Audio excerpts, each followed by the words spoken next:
Le titre de ce livre, Les vérités fondamentales du salut, il est écrit par le bien-aimé frère Edward Dennett.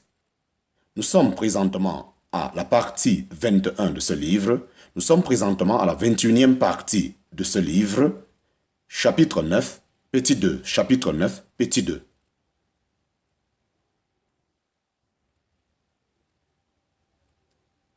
Et en effet, nous savons que Dieu n'a pas habité au milieu de son peuple avant de l'avoir retiré de l'Égypte et introduit dans le désert à travers la mer Rouge. Il en est de même maintenant. Il se peut qu'une âme soit vivifiée, née de nouveau, qu'elle soit mise à l'abri par le sang de Christ, mais il faut que l'Esprit de Dieu habite en elle pour qu'elle puisse crier « Abba Père » en parenthèse, Galates chapitre 4, verset 6. C'est pourquoi, dans l'Épître aux Romains, la doctrine de l'habitation de l'Esprit Saint dans le croyant n'est le sujet de l'enseignement que depuis le chapitre 8. Tandis que le croyant ne connaît pas la délivrance, du péché et de la loi, il n'est pas capable de profiter de ce précieux enseignement, mais dès que cette question, misérable homme que je suis, qui me délivrera de ce corps de mort, est résolue, nous lisons, vous n'êtes pas dans la chair, mais dans l'esprit, si du moins l'Esprit de Dieu habite en vous. En parenthèse, Romains chapitre 8, verset 9. La vérité est donc que l'Esprit habite en toute âme sauvée, et sans doute qu'au commencement, lorsque l'Évangile était annoncé, et annoncé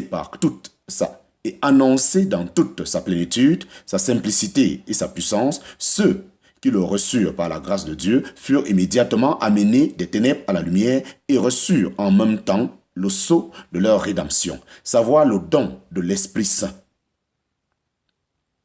Mais actuellement, au milieu de la confusion qui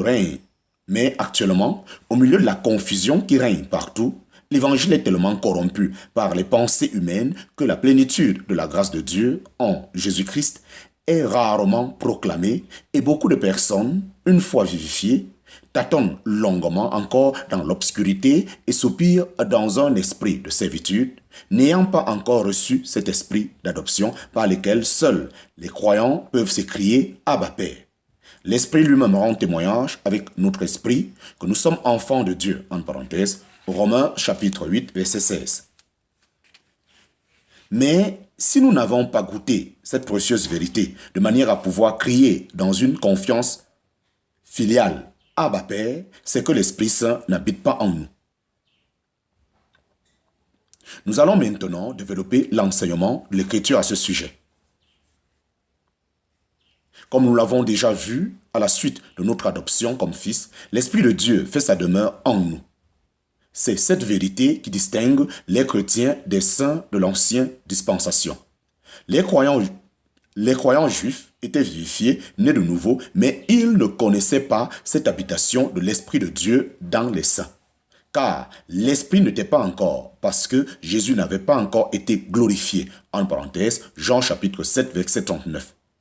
Il opérait par sa puissance, car c'était lui qui vivifiait les saints juifs, aussi bien que les chrétiens. Il est fortifié aussi pour la marche et pour le service, mais sa venue du ciel pour habiter personnellement dans les croyants et dans l'Église a été la conséquence de la mort, de la résurrection et de l'exaltation de Christ. Cette différence est très visible. Sous un certain aspect, dans une des prières du psalmiste, « Ne me renvoie pas de devant ta face et ne m'ôte pas l'esprit de ta sainteté » en parenthèse, Somme chapitre 51, verset 11. Tandis que l'apôtre Paul dit « N'attristez pas le Saint-Esprit de Dieu par lequel vous avez été scellés pour le jour de la rédemption » en parenthèse, Éphésiens chapitre 4, verset 30. Quoique l'Esprit opéra par ses influences dans le cœur du psalmiste, il était possible qu'il perdît ce précieux pouvoir. Mais actuellement, les croyants, bien qu'ils puissent l'attrister, sont scellés par l'Esprit Saint pour le jour de la rédemption. De même que la présence du Saint-Esprit sur la terre dans la maison de Dieu, caractérise la chrétienté, ainsi aussi son habitation Ainsi aussi, son habitation dans le cœur des enfants de Dieu actuels les distingue des croyants des précédentes dispensations.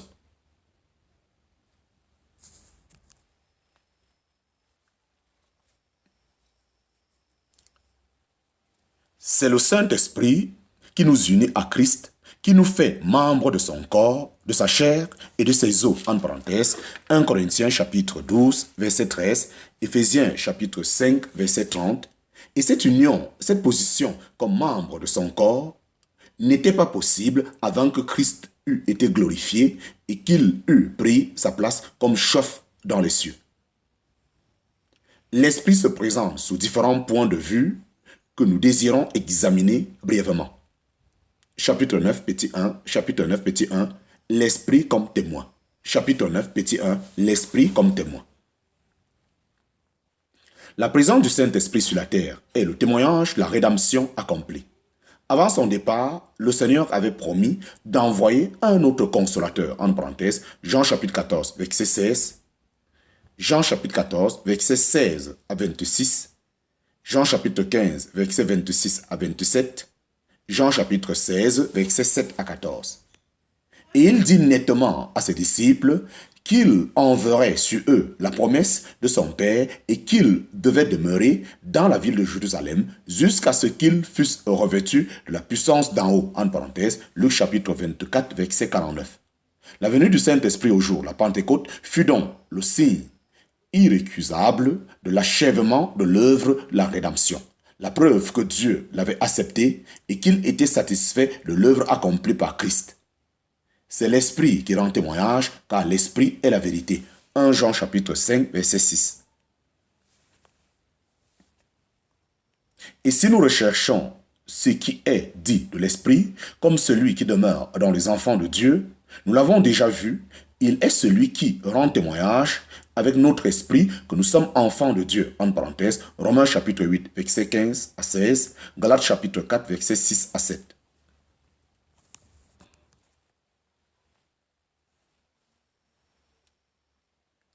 Sous cet aspect, il est pour chaque âme individuellement le témoin de la rédemption accomplie, en sorte que tout enfant de Dieu devrait savoir par ce témoignage certain qu'il est sauvé,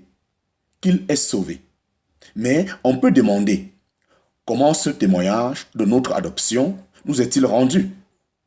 Le fait même de sa présence en nous en rend témoignage. Et par cette présence, il éveille en nous des affections qui conviennent à notre relation avec Dieu. Il engendre en nous le désir de jouir de l'amour du Père et nous met en état de crier dans la sainte intimité de notre position filiale, Abba Père. Il confirme à nos âmes la parole à laquelle nous nous sommes confiés pour la révélation de notre place et des bénédictions qui nous appartiennent comme enfants de Dieu, et ainsi il rend clairement témoignage avec notre esprit. Assurément, ce n'est pas un témoignage pour lui, c'est notre esprit seul qui peut le discerner et le comprendre, mais il n'en est pas moins positif. Au contraire, il tire son efficace de ce qu'il est, le secret vivant entre nous et Dieu.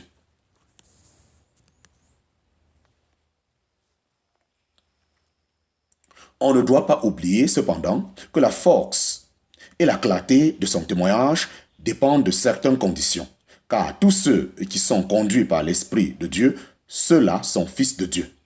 De même que le fait d'être conduit par l'Esprit de Dieu est la preuve que nous sommes fils de Dieu, de même aussi, quand nous marchons dans une obéissance et une dépendance simple, notre esprit peut mieux discerner le témoignage divin de notre adoption.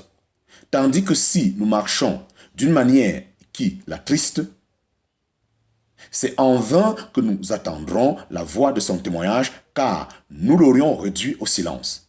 Dieu ne permet pas à ses enfants de marcher dans la négligence ou de faire reposer la certitude de leur salut sur le fait qu'ils sont fils. Mais il nous rappelle que si nous sommes à lui, nous serons conduits par l'Esprit, lequel rend témoignage avec notre esprit et nous apprendra à crier Abba Père. Chapitre 9, petit 2. Chapitre 9, petit 2. L'Esprit comme sceau. chapitre 9, petit 2, l'esprit comme sceau. Cette vérité nous est présentée dans plusieurs passages. Celui qui nous lie fermement avec vous à Christ et qui nous a oints, c'est Dieu qui aussi nous a scellés. En parenthèse, 2 Corinthiens chapitre 1, versets 21 à 22. Lesquels aussi, ayant cru, vous avez été scellés du Saint-Esprit de la promesse. En parenthèse, Éphésiens chapitre 1, verset 13.